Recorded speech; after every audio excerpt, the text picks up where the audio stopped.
The views and opinions expressed on any program are those of the producers and/or the persons appearing on the program, and do not necessarily reflect the views and opinions of FRC Media, Bristol Community College, or the City of Fall River.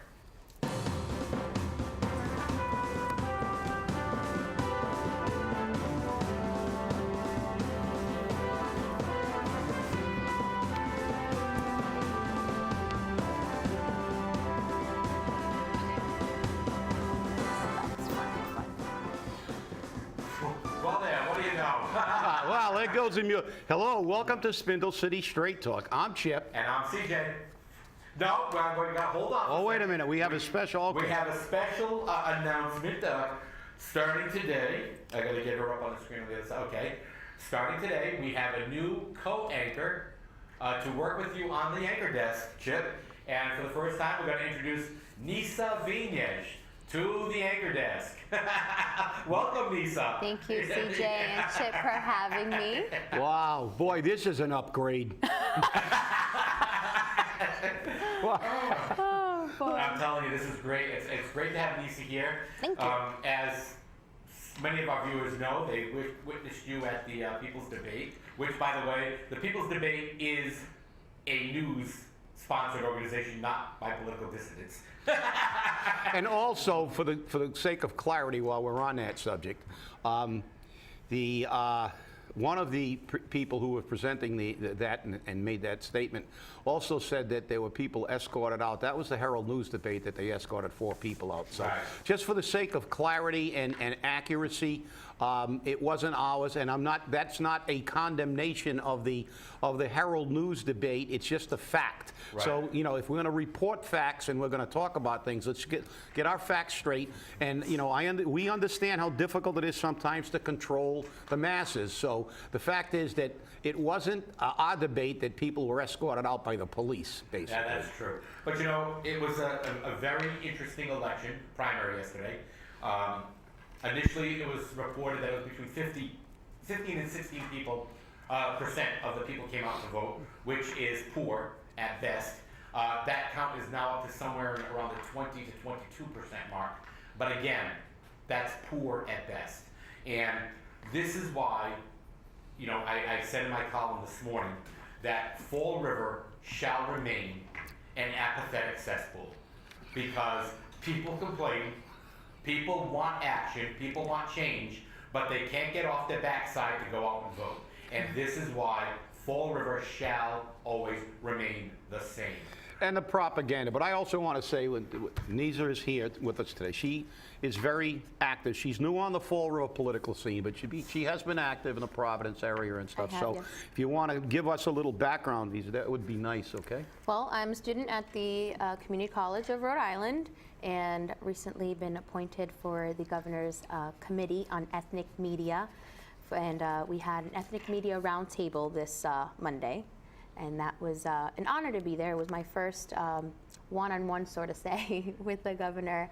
There was about 18 people at the roundtable, and we discussed a lot of issues that do affect our community overall, but more specifically, people, ethnic people, people of color, Portuguese, Hispanics, especially Brazilians too. But yeah, we went about and we had mentioned a lot of things like opioid addictions, how to better approach certain issues within projects, housing projects, and we did a lot of things that were supposed to be on the agenda.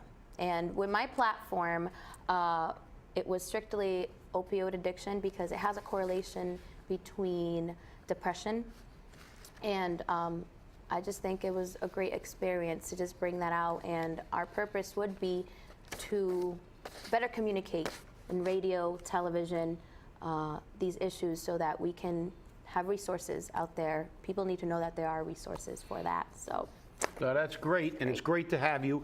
And you're going to find, as CJ and I unfortunately know, you think Providence is bad. Wait till you get, now that you're involved in Fall River politics, this is like an alternate universe. So, it's almost like being in a different dimension when you deal with Fall River. So let's get to the elections, huh? Okay, first of all, let's talk about the bipolar Fall River voters, okay? We have a situation where Jazel Correa beat C. Samuel Sutter in the preliminary election for mayor, which is kind of a message, which is number one. Let's face the facts.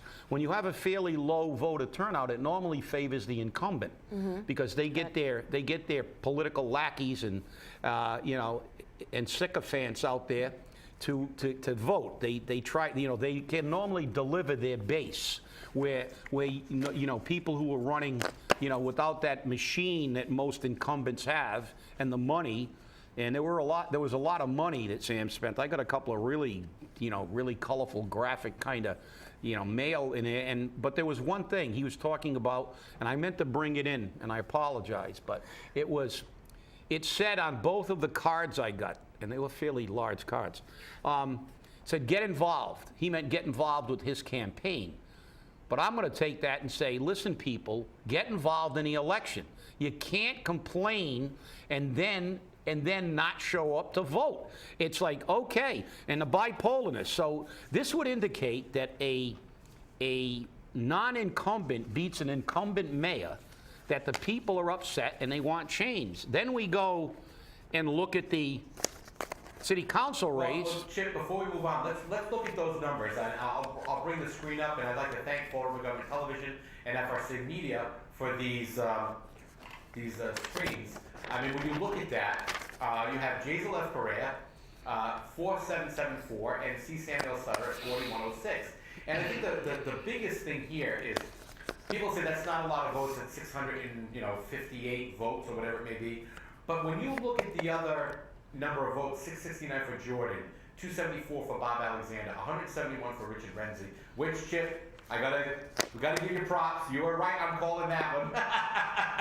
No ifs, ands, or buts about that. Wasn't a difficult call. No, I know. But when you put all of these numbers together, you're looking at Sam having come up with somewhere around 1,800 plus votes in the general election to call that over, which means he's got to really get out the vote. But I think what he really needs to do is address his persona. We've said numerous times on this show that he is the, epitome of the absent mayor. He became ubiquitous as this election came closer. And, when you go to see your mayor, you go to talk to your mayor, you want to talk to your mayor. And he can't be seen in City Hall, he couldn't be seen anywhere. And now people are seeing Jazel everywhere, and they always have. And that speaks volumes to the voters. Now, if we have 22% of the vote coming out again, I'm going to be nauseous. Okay, so let's make that perfectly clear. But, you have to look at these numbers and say something's wrong here. Because everyone's saying they want change, but really the only change you're really truly looking at right now is the mayoral. And you want to move on to the city council, so let's move on. No, but let's since we're on this subject, let's then we can get into the bipolarness, because we'll put this one to the aside because it shows. Now, you look at these numbers, they don't look impressive, but if you look at the percentages, Jazel got 47% of the vote. Yeah. 47, that's pretty close to 51, a lot closer than 40%, which is what C. Samuel Sutter got, which means for C. Samuel Sutter to win the election, he has to move, with the people who've already voted, he has to move 11% to win an election, to go to 51. And the people who normally don't come out in a primary do not favor incumbents. It's just a fact that people who are incumbents get their vote out, and there's not a large uptick in the final election. So, C. Samuel Sutter has a tremendous hill to climb. And one of the problems, and we can be political analysts, because when they have elections, they have these post-election analysis and why these things happen. And I think that not only is he an absentee mayor, he is a mayor that does not connect with the people of Fall River. He seems to basically not understand the city that he lives in. And he's out, it's kind of like the only people that he resonates with are the people with six-figure incomes. He doesn't understand with some of his policies and his taxes and the way he handles himself that we live in a city that these tax increases and the things. He said yesterday, and it was quite a vitriolic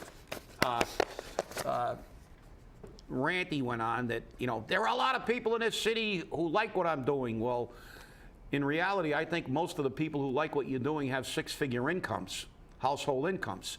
And I think this was shown by this election. And, I did have a conversation with him early in his term. And I kind of tried to tell, I did tell him, I said, listen, you got to realize that the city you live in. And I think not only has he not been available and accessible, but he has not really taken the time to really get to know the average person in Fall River, the person living on an income that, there's a big difference between living in the Highlands and with a six-figure household income and living in a three-decker with two kids and a wife to support, and then have to absorb all these increases. And I think that really, really hurt him. And, well, with that, and as CJ said, it's not only the 600 votes, it's the almost 600, over 600, 669 that Jordan James Sylvia got. There's 1,000 votes in addition. So it was like 1,600 votes. So if you look at that, that's why the percentage, the percentage is even greater than 47% of the vote. When you look at the total vote total, this is a very big hill.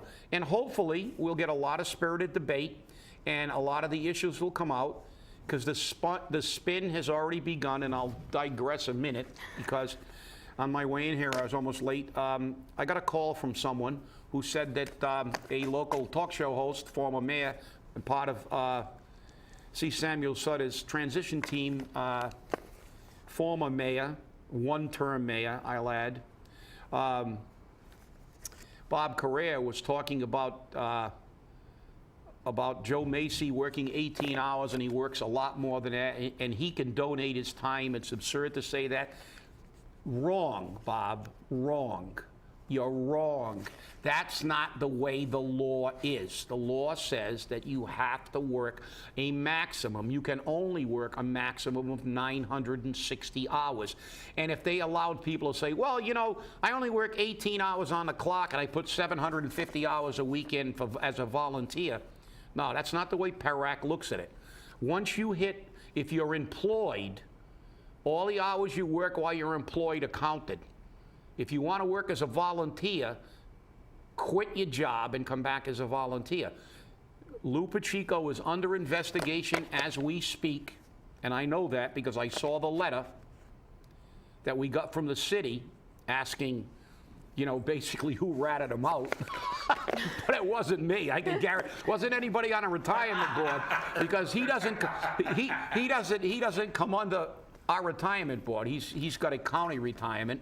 And I also know for a fact that a complaint has been lodged against Joe Macy, because Joe Macy actually had the audacity to go on WSAR and say, oh, I work more than 18 hours. It's just like, but I'm volunteering. And when they investigate him, there will be an issue. So I segued into that just to say that the spin has already begun. Of course. Posting, yes. But that's it. So these are, I know you're new to the scene, but what do you think of these numbers here? Well, I think people are more likely to vote for who can be more relatable to them. So with people saying that Correa has very little experience and he's young, I can see why he's on top.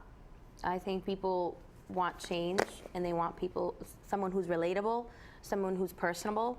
And from what I've heard, he's great at getting back to people and returning their calls. So. Well, he doesn't take my emails. We all get bounced. Well, you can't. It's because it's you, CJ. Yeah, it's me. You can't blame him for that, CJ. There's a lot of people that don't take your emails. So. There goes CJ. It's voicemail. It's CJ. It goes to the spam. But let's move on to the city council. Oh, yes. Let's move on. I'm going to bring up that slide now. And again, thank you very much, FRG TV and FRC Media. So we're looking at this, and we're looking at Sean Kadim having number 1, and we asked for change. We have pointed out on this show, the Herald News, WSAR, everyone's pointed out how he was complicit in a lot of the shenanigans that went on prior to the recall, yet for such change, they put him in number 1. Cliff Ponte, he came in number 2. The guy worked hard, got out there, saw people. That's what he did. Whether you like him or not is irrelevant. Whether I like him or not is irrelevant. That's the way it is. What surprised me though was Linda came in number 3. Okay? Because again, you had a group of people screaming to get rid of her. Pamela Liberté LeBeau, another one. Everyone was screaming, she's selling out, da da da da da, she can't do this, she can't do that, and that's fine. Richard Cavaceres, I know this is one of many people's favorites. But, and then Joe Camara, then Ray Mitchell, Steve Long. Steve Camara and Trot Joseph Lee are tied for 9th place. I think they might be doing a recall. I'm not sure. I'm not going to speak to that, but that's going to be very interesting to see. Now, you have Leo Pelletier, then Dan Rigo, Scott Donnelly, Jordan James Sylvia, Pat Casey, Jason Caminiti, Joshua Silva, and Emerald Gaudet. Now, interestingly enough, nowhere do you see any of the incumbents below the top 18. None of them. So you have to ask, if you want change so badly, if you are so adamant about getting it, why are they still there? Why? Because the people of Fall River are pathetic, they're apathetic, and they don't get out and vote. We could make this easy for them. We could actually say, sit in front of your Facebook Warrior keyboards and vote online, and you would still have the same voter outturn. You know why? Because they truly like to open their mouth, but not do anything about it. And that's our biggest problem with Fall River. We all have these alligator mouths, and guess what? They don't work. Well, we're bipolar. Yeah, exactly. And I'm stop putting lithium in the water. And this proves it. But you know what else it proves to me? And I mean, this is my opinion. I mean, this is not corroborated by any data. But the people of Fall River have bought the propaganda with the city council that, hey, look, it's all the mayor's fault. Strong mayor. Danny Rigo's whining at when he said, "Oh, we've got a strong mayor, and don't forget we've got a weak council." Well, no, you don't. You vote on everything, and it's mind-boggling that they've relegated the city council. As a matter of fact, we probably shouldn't even pay them. If they're going to be basically just a bunch of people that win a popularity contest and don't legislate, why should we bother paying them?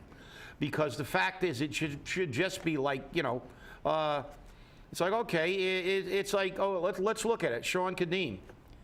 Sean Kadim has a lot of issues here. He was one of the people that primarily was the architect of everything that Flanagan did, and Flanagan got recalled. Yeah, he's new to the council race, and then again, too, he's also well-known. So it's about a popularity issue, about name recognition. Cliff Ponte, on the other hand, as I said, he wasn't that well-known, but he did work his butt off. And I'm not endorsing or not endorsing, I'm just stating my opinion here. Cliff Ponte did work his butt off, so it showed. And he's got connections. I mean, he's a realtor. He's got, a lot of networking. Then we go to Linda. Now, there's a classic case. Linda could probably walk into McDonald's and wipe the place out with an Uzi and still finish in 3rd place. I mean, it's all about personality and likability and popularity, and nothing about, obviously, in the city council. They're not held accountable for anything they do because they're forgetting everything they're complaining about, everything they're crucifying Sam Sutter about. Sam Sutter, he proposed and they disposed. That's right. They voted for it. Pamela Liberté. Okay, here's someone who was very close to the Flanagan administration, who got a park, that cost a lot of money, whose spouse was the person who put the tile in the Taj Mahal. Everybody forgets that little vignette. And then she jumped over to Mike Mioza. And so, but again, she's a political, she's a political person who has a lot of networks. The neighborhood associations create a network. You get to know. It's about name recognition, not about performance. It's like the people don't care about the city council. And I think, and then we go down the list, Richard Cabaceres was out there too. He was all over the place. I mean, if you open an envelope, he showed up. And we had a mayor who did that. We had a mayor who did that. That's right. And the thing is that when you listen to all these people talk, whether it be on the city council side or the mayoral side, throughout both of the debates and forums that occurred, we didn't hear anything. All we heard was the same stories retold over and over again. I mean, I have a vision. It's the visions that are going to say, hey, if you got a vision, go see a psychiatrist, get some meds, okay? Because you know what? Fall River doesn't need a vision. Fall River needs action.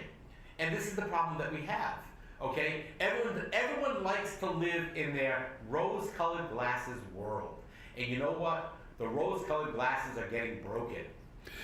And as you said, CJ, we look in all 9 city councilors with the big, everybody's saying we throw them all, they all made the top 18. Right. And the fact is, well, and I just saw a typo, you just tell them, and we appreciate them giving us these, but I think Raymond doesn't have a U in it. But well, I don't know. Raymond Mitchell. That's Raymond, and we know it's a mound of something. That's right. But see, here's another classic example. 2 of the 3 people who totally flipped their positions on everything, from the Flanagan administration to the Sutter administration, who were big Sutter supporters, ended up in the top 9. Right. Ray Mitchell. Correct. And Linda Pereira. And Danny Rigo, I mean, let's face it, we're not even going to deal with the numbers here, because the numbers, realistically now, almost everybody here is within striking distance of getting into the 8th or 9th position when it comes to city council, if we have a better turnout in the final. And all I'm saying is, I'm appalled by only 22%. I'd like to see 75 or 100%. But the fact is, let's come on. When you're going to vote in the final election, this is just a warm-up. Mm-hmm. This is a warm-up. But let's look at the records of these people. Let's apply the same litmus test that we do when selecting the mayor, by evaluating what this guy has done and what this other guy's proud. Let's do the same thing to the city council. And like I said, I'm not going to have a complaint. If at the final election 75% or better comes out, I'll say, well, the majority of people have spoken. Right. But if we have an election with 28%, we still got political hacks having far too much influence. And let's hold the city council accountable. They are the legislative branch of this government. They control the purse strings, and they have to approve every single tax increase, every single fee increase. So let's hold them to the same standard and vote for people who are doing the job. This is not a popularity contest. It's about our government. No, in Fall River, it's a popularity contest, Chip. And the thing that gets me is they'll turn around and they say, oh, well, I got the majority of the votes. You know what? Yeah, you got the majority of the votes. But you know what? The majority of the votes is still the minority. And that's what they're missing. That's what they're truly missing. That even though they got the majority, it is still the minority, because they're taking these majority of votes from this small group of people. Now, just so we can be very clear, and I know this is one of your pet peeves, Jordan's claim to fame has always been that he has his page, his Threw Up in Fall River page. It's over 10,000 people strong now. And you know what? I put a challenge out there to them. I said, even if only 40% of your group are residents of the city of Fall River, that's 4,000 voters. 40%, 10,000 people, 4,000 voters. All of you should go out tomorrow and vote. And with that 4,000 votes, they would have put Jordan as the mayoral candidate. And they would have put him at the top of the city council side. But no, it showed that 669 people came out and voted for him as mayor. And what was it, 1,600 people? 1,900. 1,900 people voted for him for city council. So, taking those numbers, that means 6.69%, less than 7% of his group voted for him. And that's if everyone who voted for him is from his group. And then 19% of his group, if it was all his group that went out and voted for him, which you can't put those two together because the numbers don't jive, voted for him. They wonder why people say, you're not relevant. You're not relevant because you don't do anything. Mm-hmm. Okay? And they started complaining that, oh no, this is a forum for us to complain about the stuff. No, it's a forum for you to sit there at your keyboards. Okay? It's a great place. You want to debate, you want to share ideas, wonderful. I'm very happy for you. But put those ideas into action. Okay? How come the seniors can come out and vote? How come the Coalition for Social Nitwits can get 5,000 people out to vote in one day? I know, I love you, I know you love that one, Chip. How come the fire department, when they need to, can get 10,000 signatures in 1 week? Why? Because they have an interest. And as we always say on the show, there are two levers, Chip. What are they? Fear and self-interest. But let me say, before I turn this over to Nisa, I want her spin on this because she's from Providence. But I'll tell you, you were calling out the Facebook page, but I don't care if it's Facebook or any book. I'm calling out the people who don't vote. That's because right. You know something? As much as it aggravates me when I see people that should not be in office get elected to office by a bunch of people who have political interests or personal interests, and their own agendas. It upsets me more when I know that these people only had the ability to elect these people because 60 or 70% of the people in this city who were eligible to vote sat on their dead rear ends and didn't do it. And what do you think about this from somebody who's been involved in Providence? And I know in Providence, Buddy and the rest of the people used to get a lot of people out to vote. Well, that was different times, actually. Yeah. So with this Facebook and social media thing going on, people feel like they have a voice where they can comment, they can voice their opinions, but when it comes to actually taking action in control, they don't understand the importance of voting, and this percentage clearly shows it. So it all comes down to the fact that people like to be entertained, and that's what they spend their time in mostly. It would be social media, entertainment television, and they don't understand that's keeping them away from the issues that are going on in their own communities. And I don't know, would it make sense to put these things on Facebook? CJ said that it wouldn't matter if they're on Facebook, if the elections were on Facebook or not. I'm not sure, Nisa. I think it would be more. That's not a good idea anyway. No, I think it would be more. It would be better if people, and I know you were very active in the Dominican community, yes, in Providence. And it's only when you come together as a group, not on Facebook. You can use Facebook as a vehicle, but the fact is, it's when a community or a group, as we did in a whole bunch of people with different opinions came together in the recall. But it's when a group gets together, like you have seen that in Providence with the Latino community and with other communities that come together. And you can use Facebook, like you said, to bring people together and bring awareness to a lot of issues. But when it comes to taking action, voting is very important, and that's where people go wrong. I mean, and this has happened as well too in Providence, not as often or as low, but it happens in a lot of places. Oh, we know that, and it sounds to me like the end of our show is here. We never have enough time, I'm telling you. But remember people, you get the government you deserve. You voted for this, or you failed to vote for this, so eat it up. It's your party. Stay angry and educate yourself. Lisa, you got to come up with an ending so you can say something too. Like my post on Facebook. Like my Facebook page.